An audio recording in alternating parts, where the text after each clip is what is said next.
I'm Ben Toole. I'm a manufacturing engineer at AGCO in Jackson, Minnesota.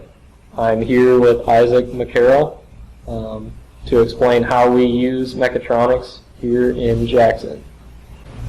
Thanks, Ben, for that introduction. As he stated, I am Isaac McCarroll.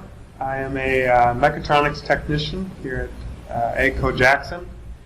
I received the scholarship through AGCO for the mechatronics program. Some of the courses included in that program are hydraulics, PLC programming, electronic systems, pneumatic systems, and HMI, or human machine interface design. It's a 2-year program, and it qualifies you for a wide variety of job positions. Some examples are maintenance technicians, industrial technicians on like the assembly line, robotic technicians, and yeah. That sounds pretty great, Isaac. So how are you using your mechatronics education here at AGCO in Jackson? So when I first started working here, I was placed at a quality booth on our tractor assembly line. It is basically our first initial powertrain startup test. I then moved on to the material handling side of things. And on that side, I worked on some MIR AGVs, autonomous material handlers, that bring parts from our warehouse to the assembly line. And then today, I'm currently included on a 3D printing job. All right, that sounds awesome. Maybe we should go look at those in more detail. Yeah, so this is where I first started out. This is Quality Booth 1, where they basically artificially power up the powertrain. We have a giant electric motor up there that essentially functions as the engine. We test the steering pressures, the brake pressures, the auxiliary hydraulic pressures, and we check for leaks.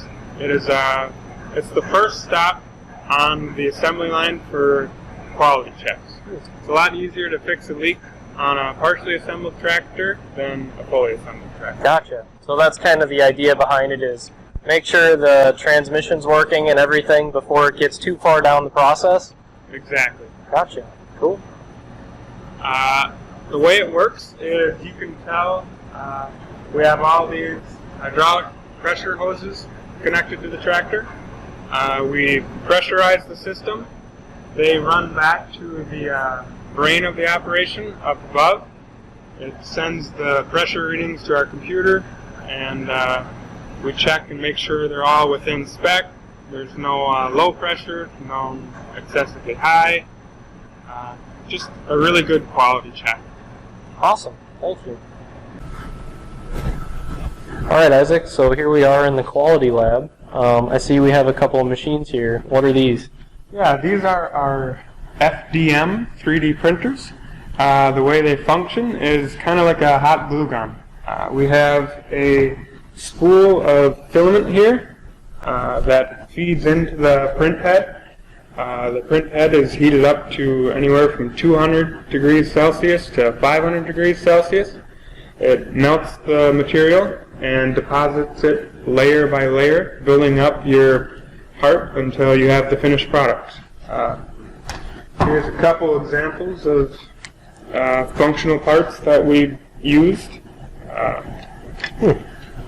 Cool. So I see that you can print in different types of materials as well. Yeah, we can print anywhere from a flexible rubber-like material to a very strong, very rigid carbon fiber reinforced nylon material. Gotcha. So what kind of things are we using the 3D printers for? So here in Jackson we have a paint line. One of the key uses we have for it is reusable paint masking. The old process is taking a roll of masking tape and covering the part that you don't want painted. Today, with the use of our 3D printers, we will design a custom part to fit into each hole and nook and cranny of the part and cover everything you don't want painted. Then when it goes through the whole paint process, when you're done, you can peel it off and reuse it again. Cool, cool. Is there any other applications for the 3D printers here in Jackson? Yes, we use them for assembly kind of aids and tools. Say you have a part that is difficult to align on the machine, we can design a custom piece that orients it exactly how it needs to be, so there's no time involved with figuring out how to place it. We use them for prototyping.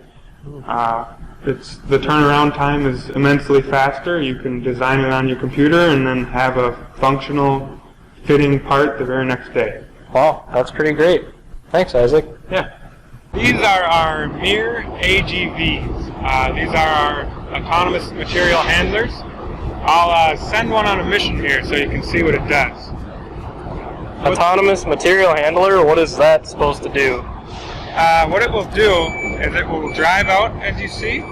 It will go to our line of carts here that, under normal circumstances, will be full of production parts. From then on, it will pick up that cart, drive all the way to our main assembly line. It will drop off the new parts, pick up an empty cart, and bring it back to be filled up for the next mission. Okay, so the material handlers put parts on those carts, and the robots bring the parts to the line, right? Yes, sir. Wow, so how does it know where it's going? It has a mapping system that is not GPS based. It is nothing in the floor. It is purely based off of reference points, shall we say. So, for example, when you're driving home, you know this tree is there, so you know where you're at. That's Okay. how the robot works. Awesome. It sees that post, and it knows that's where it's at. Okay, that makes sense. Cool. The cool thing about these ones is if I step out in front of it here, they don't just stop, they will go around me. So,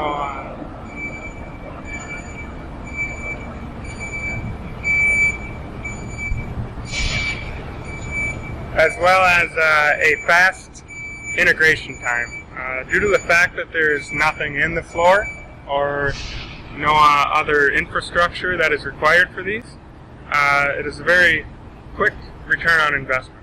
Great, thank you. All right, Isaac, thanks for that walk around. I see that Mechatronics is widely used here at AGCO in Jackson. Yeah, exactly. As you can tell, it covers a wide variety of things and really sets me up for success in almost any area of advancement here at AGCO. It's a good baseline, a good starter, and you can go almost anywhere with it. And thanks for watching. We are not actors.